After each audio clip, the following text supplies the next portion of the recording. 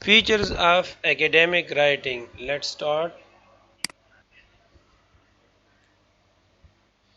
Academic writing in English is linear, which means it has one central point or theme with, with every part contributing to the main line of argument without digressions or repetition. Its objective is to inform rather than entertain, as well as this is the standard written form of language.